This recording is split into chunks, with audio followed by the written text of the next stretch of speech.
Welcome, friends, to a new episode of Mind Speaks, Soul Listens.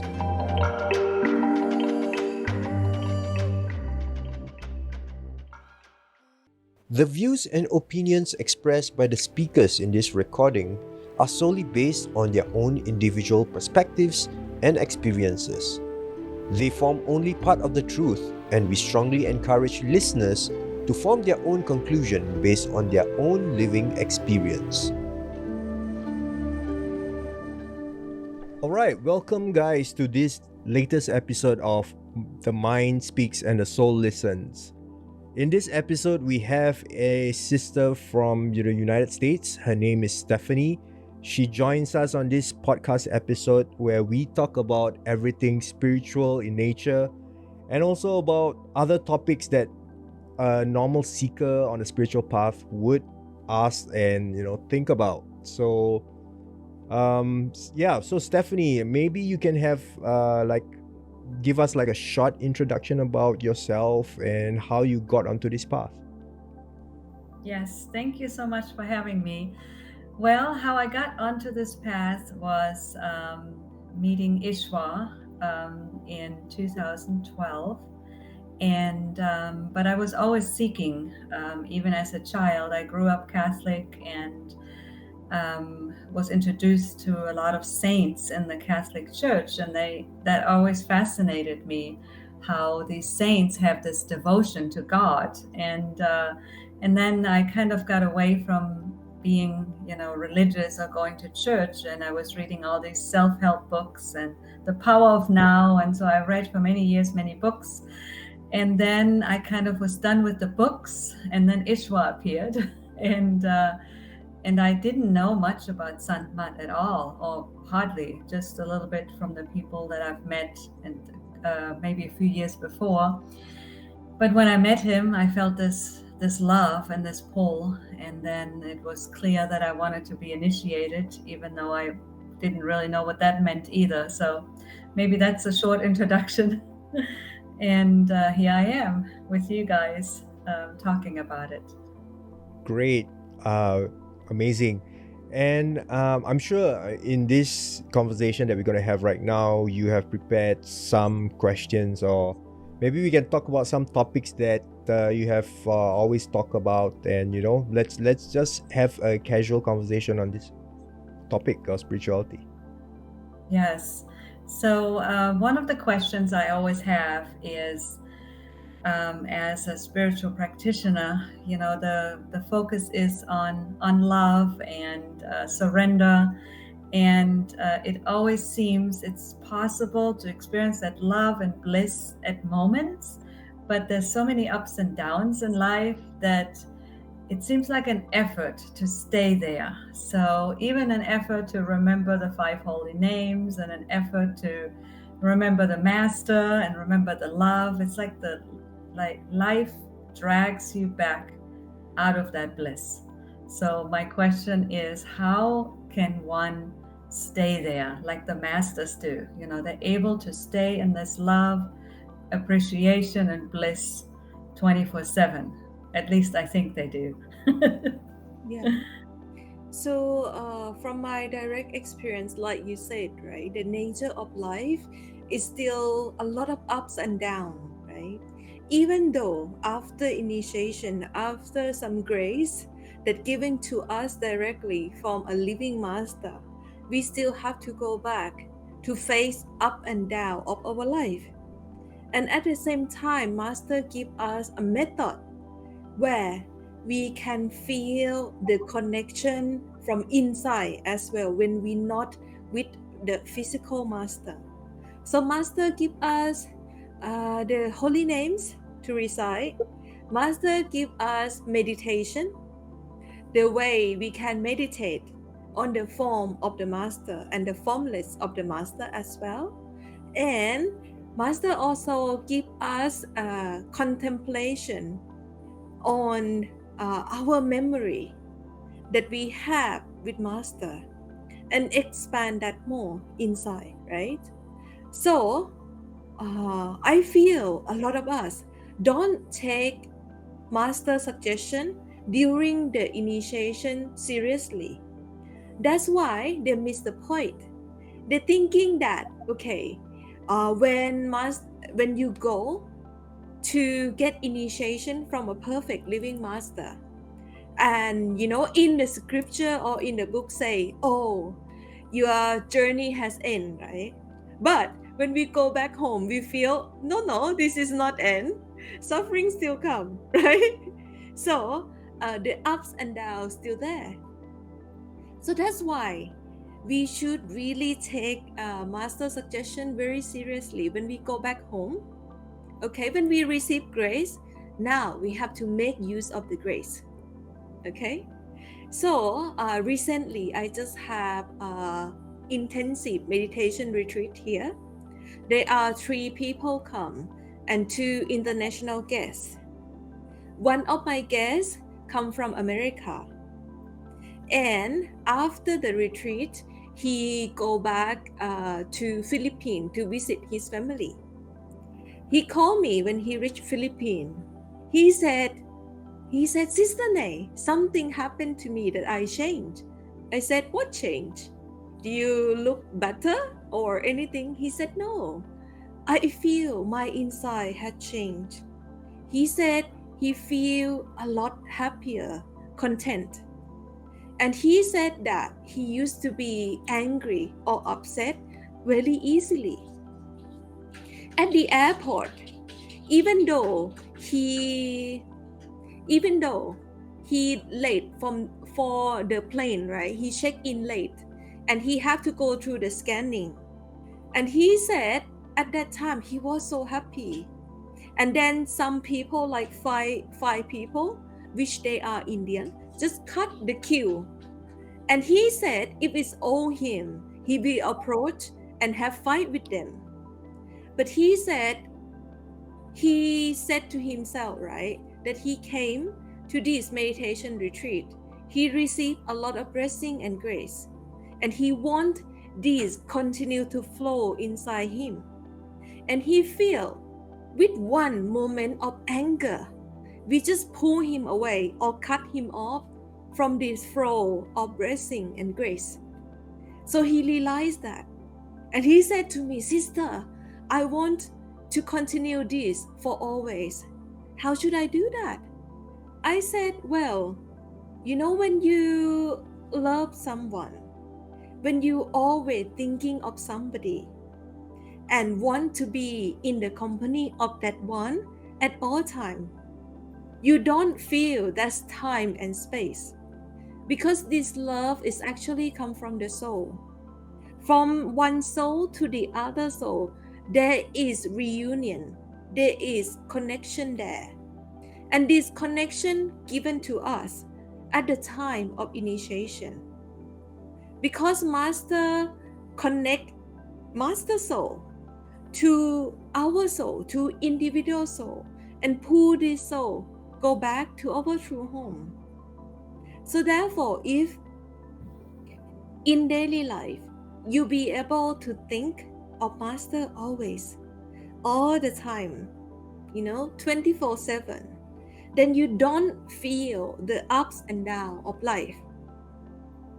But then this human existence is so difficult. There's so many things, responsibility, relative, work that pull our attention away. Even our health issue can pull us away from this bliss and happiness. So what to do then? Then Great Master suggests us to, he said, we have to go to see Master every day, if possible. If not, once a week. If not, once a month. And if we cannot do that, once a year is good. Why? Because for those who still cannot be in this bliss and happiness in the company of the Master at all time, inside and outside, they have to go to see the physical one. I mentioned slightly controversial point on this retreat.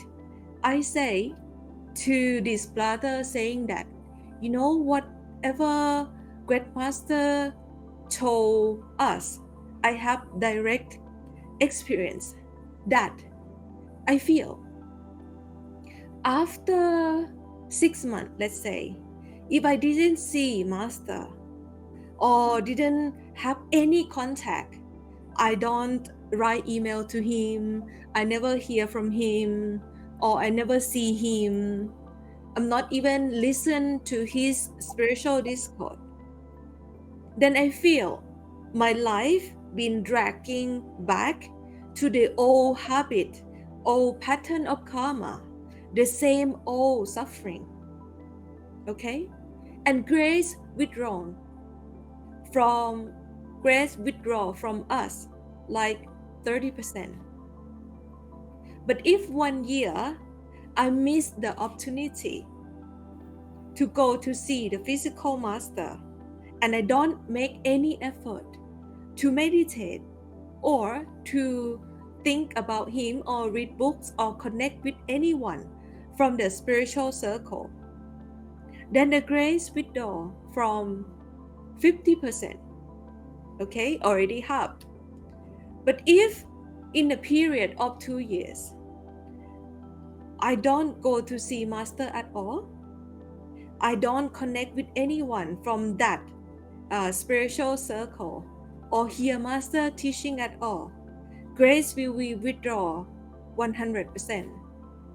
And at the time like this, a lot of people, they quit the path, they walk off this spiritual lifestyle. They're not doing that anymore, and they need to wait for the next opportunity or the next lifetime to do this over again. So this is very important that we have grace from a perfect living master or even perfect living friends in the circle, so they can remind you all the time about Master, about the grace that waiting to be active at all time in our life. But we just don't look at that direction. We focus on our suffering physical life. So we forget that we are soul who go through this human life and have human experience just temporarily. And one day we will leave it all. But we are caught in this web of karma and believe this to be real. Okay. Do you have anything to say, Takin? No, I think you basically covered everything there is to say. But I just want to add from experience, right? I think in layman terms, this spiritual path is just like, someone signing up for gym membership, right? You sign up for gym membership and you want to become fit, right? So yes, maybe usually it happens in January where people are all ultra motivated to actually work out, right? Because it's a New Year resolution. But then when it comes to like maybe June or October, people start, tapering off and they started going to their old habits. So I guess the company of like-minded individuals will put you on the path of realizing your goal. Because these guys will be like, hey, I think you're slacking off. Come and, go to the gym again, right? And start working out again. And at first, it might seem like a very effort-driven endeavor, right? That you embark on. But then every day, you're one step closer to your goal or objective, right? And it becomes easy. So it becomes easier and easier, and you start living whatever you practice, right? And it becomes a natural part of you till it just disappears and you automatically are that person, like a fit person, for example. So case in point, and another example that I want to point out is like breathing, right? So now you don't even notice your breathing till I just mentioned the word breathing. Then now you subconsciously go back, oh, I'm breathing in and out, but it has become invisible to your being that breathing is not at the forefront of your focus anymore. And now it has taken a backseat, and now you can do other things rather than breathing. You know that automatically breathing will work.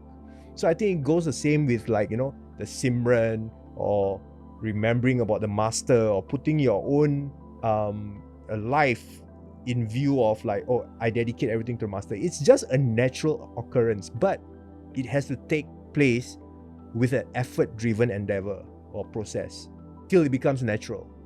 Unfortunately, no one can skip this, because this is how the human body is, wired up. Yeah, but a lot of people want to skip it because now it's all about instant, right? Instant noodle, instant coffee, Yeah. instant enlightenment. But Everybody wants it. you can't be instantly fit, right? you can't be like 40 kilograms overweight and then tomorrow you want to become, like, lean mean. So it just doesn't happen. I think people have to be realistic on this path, right? Another thing, like what Nay you mentioned about, people just giving up. So I think this is in line with even worldly affairs, right? If you don't, let's say you don't meet with friends who talk about being fit, and you start hanging out at McDonald's or any fast food joint, then your old habits start going up, and just, like, you're lazy to actually work, and then you just give up. You know what? I'm just going to live for the next 40 years. I'm just going to eat as much junk food as I can, right? So what? I'm just going to go anyway. So I think from a spiritual path standpoint, people will give up if you're not in the company of, like, like-minded people. Therefore, I think the templates that the masters has given, like, be in the company, have discourses, visit a enlightened soul every now and then. I think these are all very practical steps to, being successful on the path. I mean, this is just my point of view of, the practicality of things. And, it's not like, your vegetarian diet will bring you anywhere. It's just basically putting you on the right mindset. I believe almost all spiritual teachers, they advocate this way of living. Yeah. Yes, I think that's a great example that you gave, Takin, about the effort of exercising, because it's really true. Because once you're exercising all the time, there's always going to be a little bit of effort to get started, but the rewards are so great, how you feel, that it's really not an effort that takes a lot of effort. It's an effortless effort. Yeah. It starts with effort, man. It starts with effort. Yes. That's perhaps the goal then, right? To have the effortless effort for the spiritual path until it becomes effortless, which Right. you still put a little effort in it, yet it's not a difficult effort. It's not An difficult. easy effort. There's a lot of disclaimer though, like, like you can't just say, oh, I just put in 100% effort for 40 years and expect a result. There are little nuances that you have, little, like, fine prints that you have to, like, read, right? Effort without love and devotion leads you nowhere, For example, that's just an example. Yeah. It's true. So Yes. in the East, we have a proverb. They say that, in the beginning of the spiritual practice, you will see mountain as mountain, okay? And when you practice a little bit more, put a lot more effort in this, then you will look at the same mountain again and you realize, mountain is not mountain. And then at the final state, then when you have the realization or enlightenment, you look at the same mountain and you said, yeah, mountain, just mountain. Okay, I explain to you what happened here. When we practice spirituality, it's about raising our awareness, right? Just like Takin said, okay, when we go to gym, when we put effort into exercise, we gain muscle. But on this spiritual part, we gain awareness. We have more and more awareness. The more we put effort in, we shift our awareness from inside and up. Okay? So in the beginning, we practice. There's a guy with enlightenment come into our life and claim that, oh, this is somebody told us that, oh, this is a living master, it's a master. We will look at this guy like, okay, it's ordinary guy, But then after that, right, after we feel like, oh, we should give it a try, right? Because a lot of people saying that they gain a lot of benefit, follow the advice of this guy. So we agree on initiation. Like Stephanie said, you don't even know what initiation is, right? But you make a leap of faith. Okay, let me give a try, right? Give it a try. So after initiation, if you happen to practice more, put more hours in meditation, listen to a lot of spiritual discourse and contemplation on Master at all time, then you feel, he is no ordinary guy. Oh my God, this is God in person. This is the part who lead to God, and also God himself teaching this. So you make such a big deal about this. This is when you discover that mountain is not a mountain. But ultimately, when you have the realization, meaning the full enlightenment of every level at the same time, you look at this guy who show up and become your master again. You will see that, oh, he's just ordinary guy, just like me. I'm also ordinary human being. Okay? So, but there's a catch. There is a big difference between state 1, state 2, and state 3. Because the state 1, where mountain is mountain, right? It still happen in separation. There's still the separation between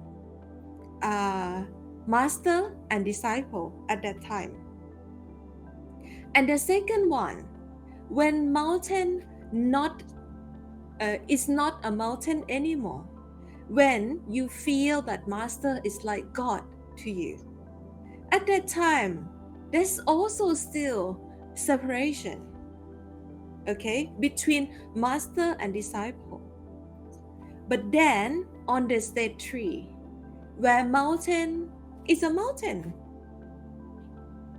at that time you already discover the secret that master, a perfect living master, is very ordinary. He also lived in this human life, more ordinary, like more than anybody else on this planet. Because if he is a perfect living master, he have to be a perfect human being too. So he fulfill this human character to the fullest. That's why. So by following the example of master, then all of us will experience these 3 states of this Chinese proverb, But a lot of time people confuse the first state to the last state, But the difference is that the same person who say that the mountain is the mountain, the one who have it, the one who have full enlightenment, we say from different perspective. We say from God point of view, from the collective point of view, not individual point of view. Thank you. So something comes up now that you explained this, what Ishwa said before, when he was still in his physical body. He always said the best thing a disciple can do is to see the radiant form of the master inside before the master leaves the physical body.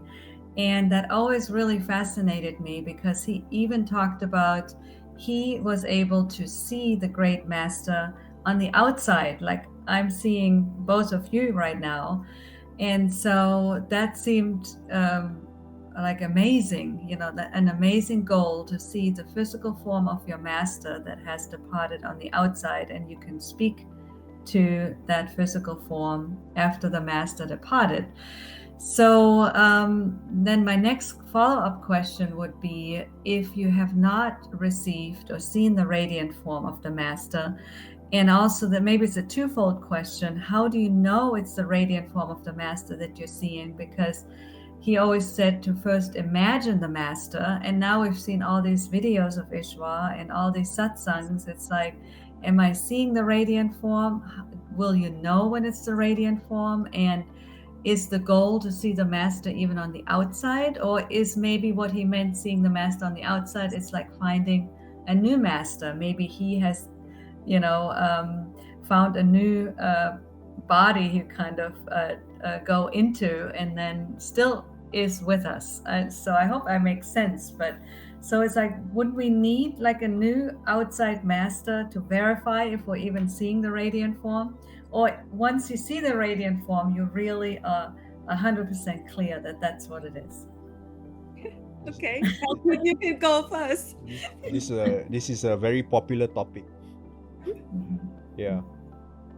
I think back to your point, I think Ishwarji even mentioned about radiant form, and he says that when people say radiant form is like a ball of light, a halo on the head, he even say in one of his discourse that it's not like that, right?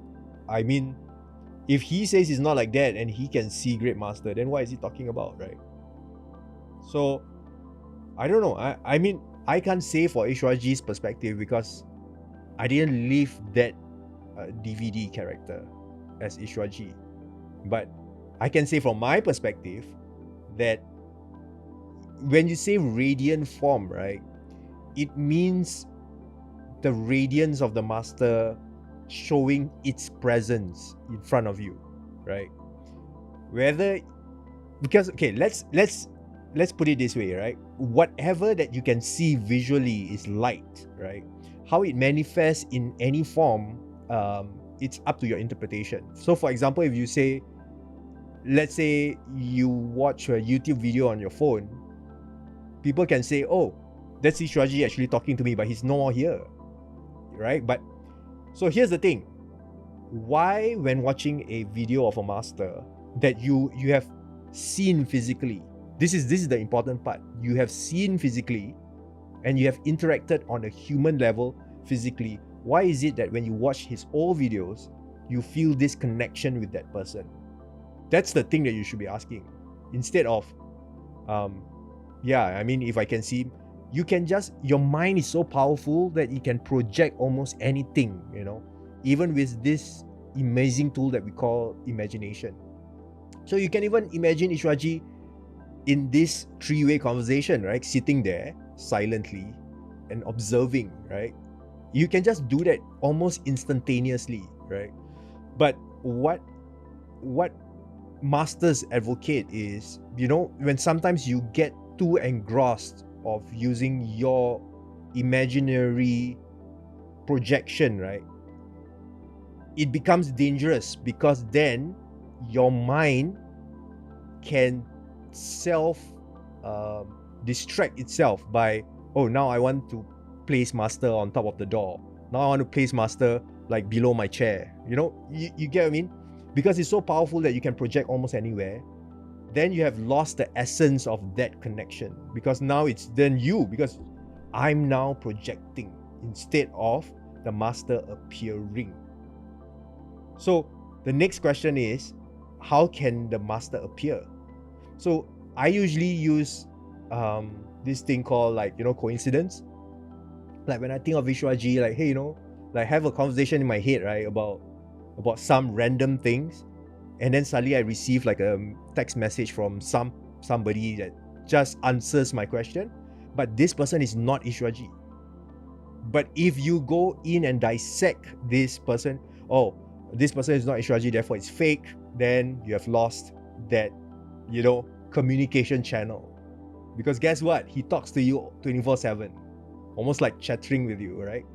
So that I feel a initiate should actually put in his observation glasses and actually observe what happens when you try to communicate with the master. You know, if you can't see it outside, then you have to, bring that inside, and which means you have to do more meditation. Yeah, because whatever appears outside actually happens from the inside first. It's just a projection into your experience. I feel a lot of us as initiate have romantic idea that we should see the radiant form all the time, beside us. Like we watch the movie Star Wars, right? We see the Jedi Master, right? They just appear in radiant form next to the disciple and give advice all the time, right? And we feel like, okay, Yoda have to come to us and be like that. But it's not, but it's not like that. On the retreat, a brother asked me about this same matter of this radiant form, because they try very hard during the meditation session, try to make a connection with the radiant form, okay? And then they feel like, oh, I have meditated with you for 3 days now, sister. I don't see any form coming my way. My legs start to be pain, and then I lose connection. But in some session, they said to me they feel great love. They feel the pulling of love, almost pulling them out of their body. They said, what is this? Is this more important than radiant form? I say, yes, that's the pulling of love. The radiant form is still the projection from your emotional mind. Do you realize it? They said, no. I said, okay, I tell you why. Why the path master, they always emphasize that we should see this radiant form after initiation and before the master passed away. In the past, master impart this teaching of light and sound meditation or Surat Shabad yoga to farmers. Most of them are farmers. And farmers, because they don't have a high level of education or intellectual, they are very emotional people. So the only problem they have in life is relationship. So therefore, in order for them to feel happy all the time and be content inside, is to have a form, an emotional form, to talk to them, to be friend with them inside and outside. That's why in the past, for ordinary people, non-intellectual people, it's easy for them to just manifest the radiant form, which is the form of senses, right? Sensory form, emotional form, for them to see inside. And the same form start to appear outside, talking to them. This is the concept. But we are now evolving. Human evolve. Every generation we become more and more intelligent. And all of us listen to Master Discord and understand and can digest those information and understand all the concept already. It means we are intellectual people. So it is very hard for intellectual people to go back to our emotional self and the form and make the connection to master as emotional form inside. So when I told them about it, they say, now it makes sense. I said, yes. I said to this brother who experienced great pulling that he almost like cannot feel the lower part of his body. I said you should focus on that because that is pulling of love. And this pulling of love is beyond the mind, beyond intellectual. It's actually direct experience from one soul to the other soul. And when we can overcome our emotional self, our intellectual self, and reach this self as the soul, at that time we will experience the reunion. And there will be no separation. Nobody can tell us otherwise that, oh, you don't connect with your master, right? Inside from your direct experience with this flowing of love 24/7, that you know that you with master all the time. This connection of love, like Thakin mentioned, is better. This is, communication beyond our mind even, and it's obvious because at that time when we in the connection of love, master can appear as the form, as a physical form talking to us, being Ishwarji, if he's still alive, or his disciple, or master can just manifest in anyone that close to you to give you some instruction, some guidance. But we have to be in the connection of love to receive it. Otherwise, we miss the opportunity to receive guidance, to receive blessing. So this is very important, to make connection of love and devotion when master is still alive. So more important than the radiant form, right? I think to add on to that point where you mentioned make the connection before master passes, that to me is like the single most important thing that one should do, right? Because the master's body will not last forever, the physical body, neither will yours, right? So here's a thought, right? So when you met a PLM and you feel, for those that are on the mark list, you feel this instant connection, like you have known this person much longer than the 1 minute you are given, for one-on-one interviews, for example. Why is that so? And does that mean that back in your true home, the master looks like that human being? Or because you guys came from there and you descended into creation, now you have met each other again and you want to go back, now you're being attached to the form that you met in this lower creation, right? And you're fixated in that form, and then people are complaining, why have they not gotten a much higher form? Because they missed the whole point of practically close to worshipping the human form of the master, which is technically projected as a springboard for you to go inside and make that inner connection, which is an unbroken connection because you originate from that connection, right? It's like kind of like self-defeating if you keep on focusing on the shirt but not on the person wearing the shirt. You know what I mean? Because I had to discover this myself and like keep on thinking like, oh man, Ishwarji just left, right? And then did I just lose my whole existence, like 8 million life cycles, and then just miss the boat, right? So I was like kind of like worried, like and I've like shed no tear. I guess I stand no chance in this game of going back home. But then I realized no, I think it's more deeper than that if you really do a lot of introspection and analyze word for word what these masters have been preaching about.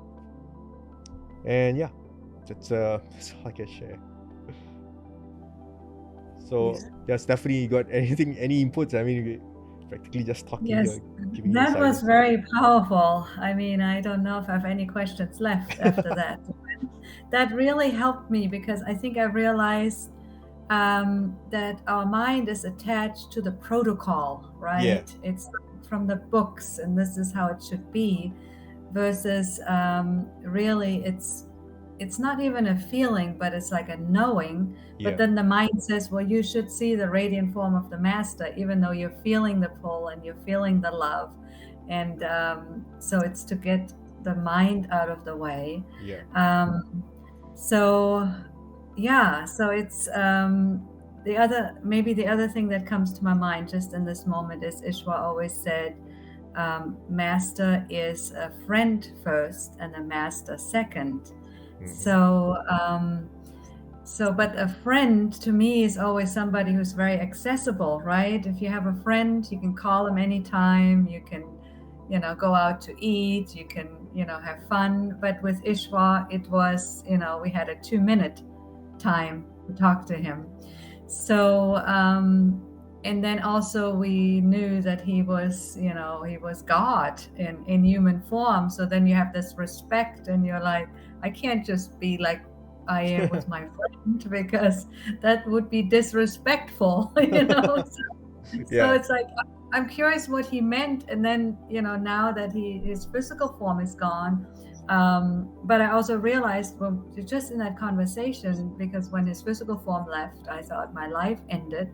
So perhaps I was so attached to his physical form, like, you're attached to like a piece of clothing, like you have a favorite sweater and finally it wears out or you lose it and you have that feeling of, I can never get that back. So if we dive deeper and get attached to the love, to what's underneath that sweater, then that never leaves because that's who we are anyway. But coming back to the friendship, it's like, how do you build, what do you mean by that really?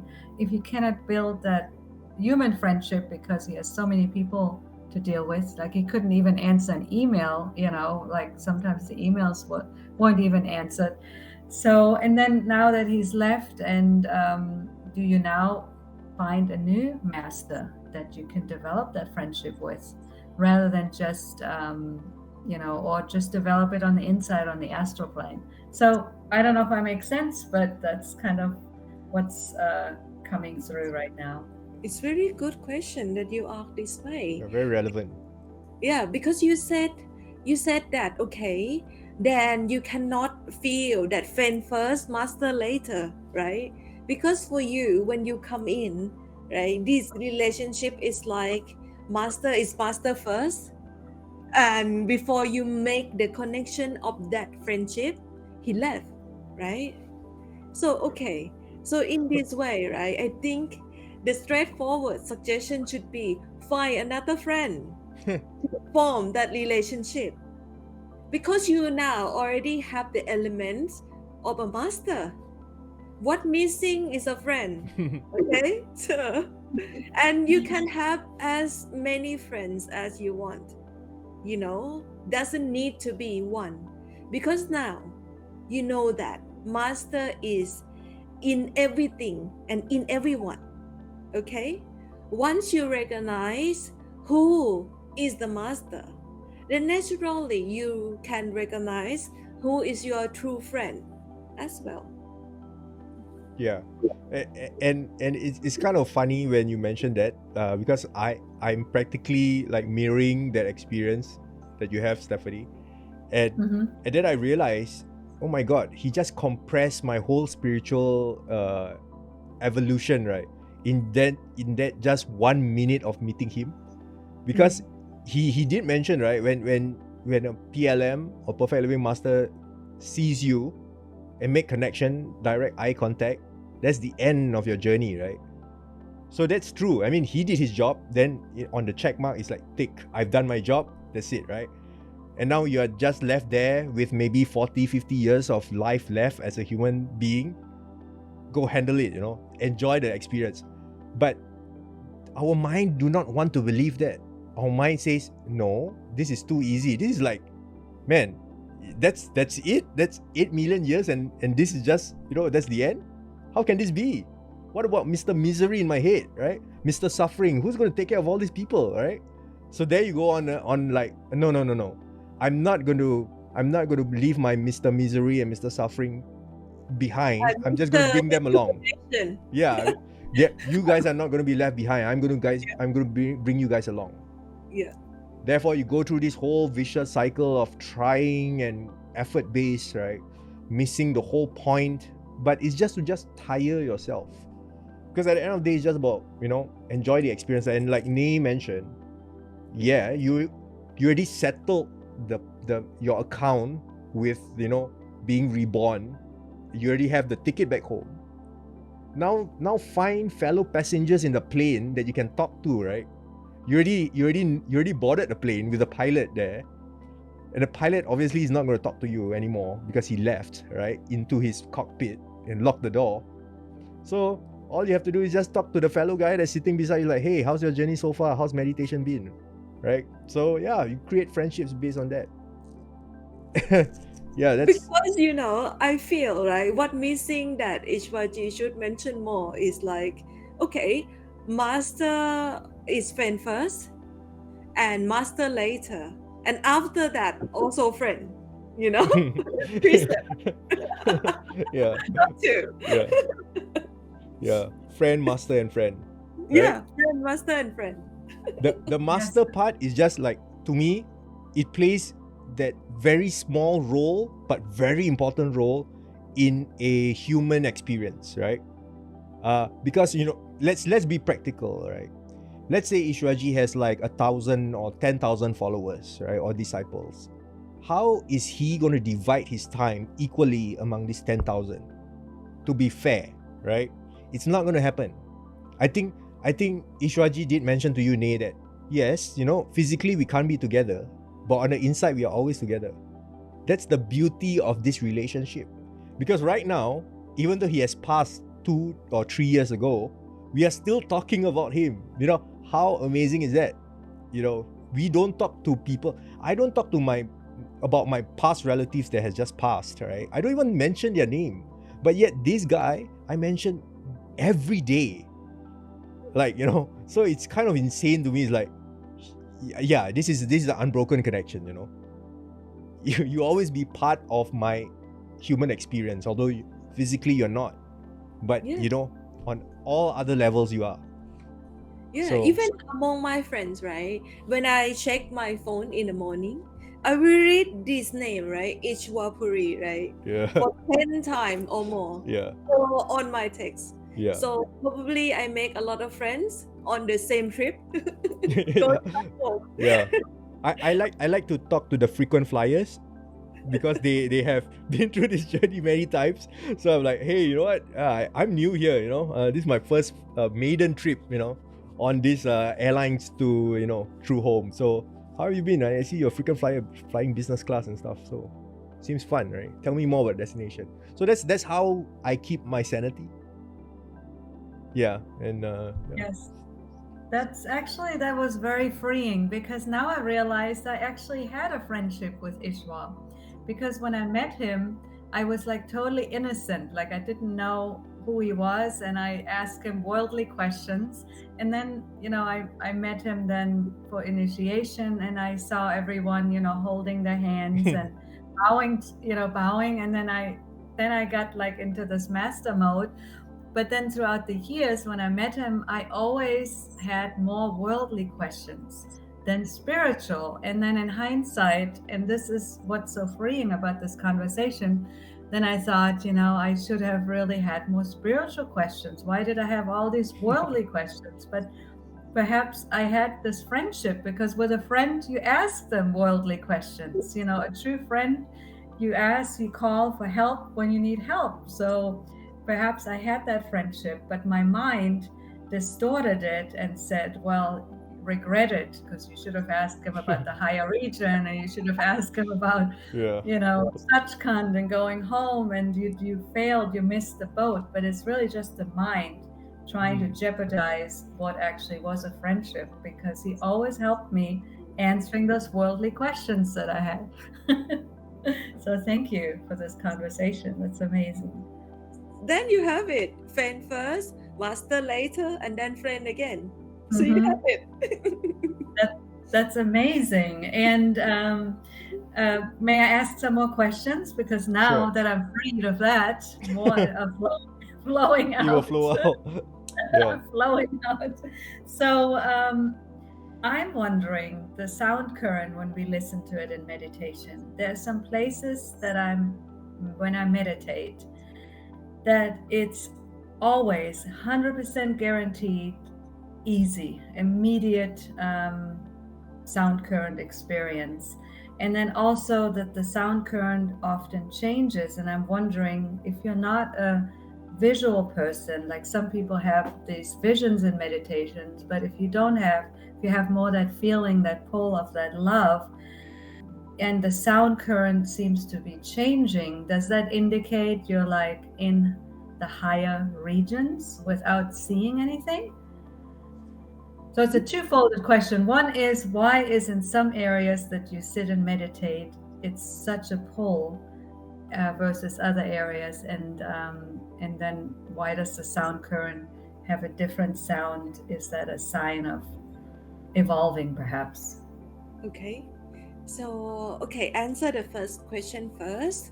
So, okay, if in your house you have renovate or make a particular room to be your meditation room, and every day you go and meditate there all the time, and there's no other activity in that room, right? So normally the spiritual vibration will be very high in that room. You don't actually go and sit and meditate to hear the sound.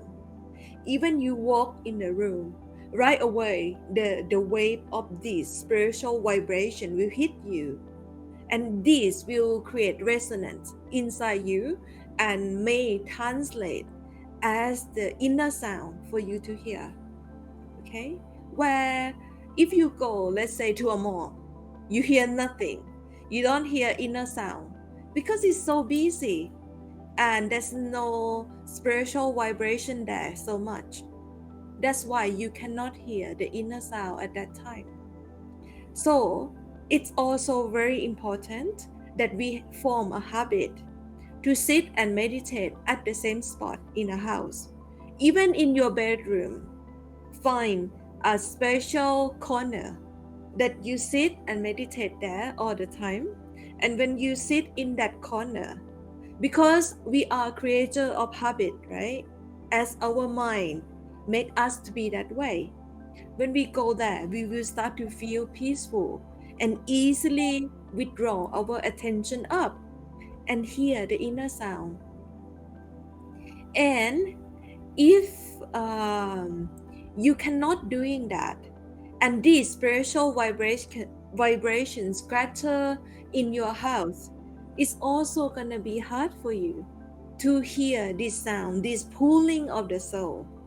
Okay, so I always suggest people who come to me after they left after meditation retreat, they should find a corner in their house or make a tiny room or a tiny corner to be a meditation section, meditation room, so this vibration remain there. Okay, this is important. And use the same cushion, the same blanket, just put it there, and all the time you use the same set of this cushion or shawl or fabric or or cushion for your meditation. Okay. And the second question, why the sound change, right? When you start to go inside, the same sound, why change? Because we shifting our awareness in meditation. In meditation, Great Master said to us that within this body, we have 18 chakras, meaning 6 chakras of the physical body, another 6 chakra of our astral body, and another 6 of our causal body or mental body. Okay, so together are 18. And within these 18 chakra, when the attention raise, we get pulled from the sound inside. When we pass through these chakras of awareness, okay, the sound will be different because it's shifting vibration. So put into picture for easier to understand. It's like a flow of water. When it flow to different landscape, it sound different. You know, when it's like a waterfall, it sound different. And when the same water, the same river pass through mountain or become a river, it's also sound different. So different awareness also project different vibration, different vibrational sound. Okay, and the ultimate sound is the soundless sound. When we reach our soul, there is no time and space as such, so we cannot use our capacity to hear at that time. So at that time we lost the hearing, but what replaced is the feeling of love. Okay, so ultimately it's not the hearing of the sound that pull us back home, is the feeling of love pulling us back home.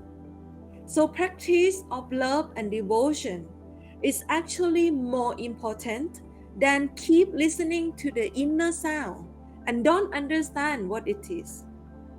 Okay?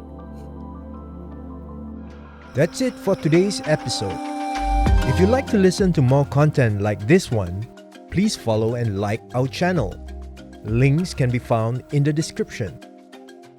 See you next time, and thank you for listening.